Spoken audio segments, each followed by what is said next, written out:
You know, like people ask me, do you have any children? And I always say no, at least none that I'm aware of. And that's not, I guess that's not super personal. Thank you. It takes a minute, right? And I guess that's not super personal.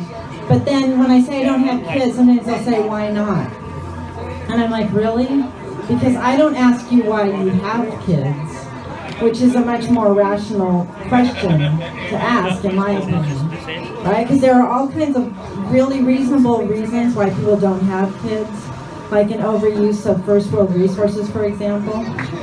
I don't say that, though. I just say I forgot, which is the actual truth. I forgot. I mean, I always assumed that I would have kids, and then one morning I woke up and I was looking through my day planner and I thought, well, I guess that's not happening. Cross that one off the to-do list. So yeah, did I mention I'm a bit of a procrastinator? I figure I'm going to hit my stride about 2 weeks before I die. So yeah, so there's the procrastination thing, but really more of the reason why I never had kids is I never met anybody that I could actually picture myself having a child with. Like, I was married, but he was the kind of guy who would have left a kid on top of a car in the car seat and driven off, which is way too much pressure on me to be the responsible parent. Because I think that's the first rule of child rearing, is not to leave your kid on top of the car. I think they teach that in the Moz class. Which is a nice segue into my disaster of a love life. So, so I just seem to have a really hard time meeting decent guys who are also hot. Because that's important, right? You can't pretend it's not.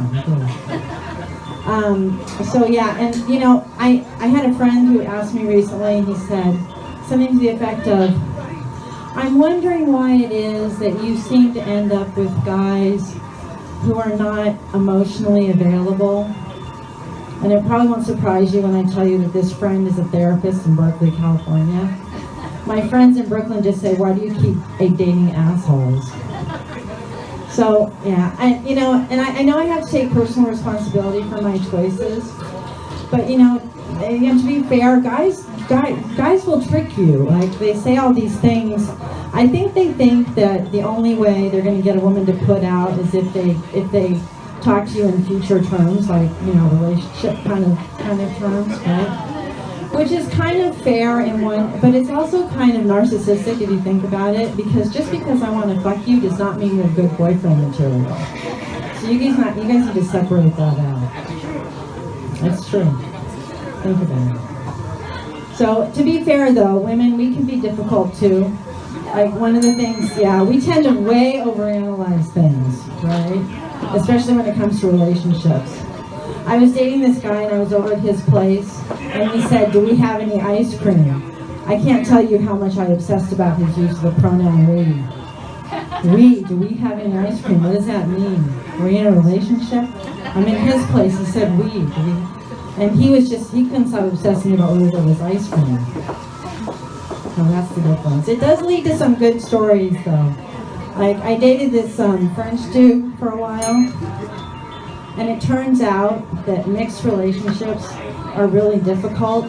There are all these challenges. Because there's all these cultural differences that you don't really think about, because I'm an American and he was an asshole. He really was. I mean, he used to do things like make fun of the way I pronounce French words. And I'm not like a nationalist or anything, but I'm like, dude, you are in my country. Like, one time we were at a restaurant and I'm looking at the wine list and I said, oh, how about a Sancerre? And he gets all pissy and says it's Sancerre. I'm not proud of this, but I just looked at him and I said, no wonder everybody hates you people. Then there was the guy who told me that my orgasm was my responsibility. Great, as if my to-do list wasn't long enough. Laundry, bills, orgasm. Orgasm, the other Me Too movement. Me too, me too. Thank you very much.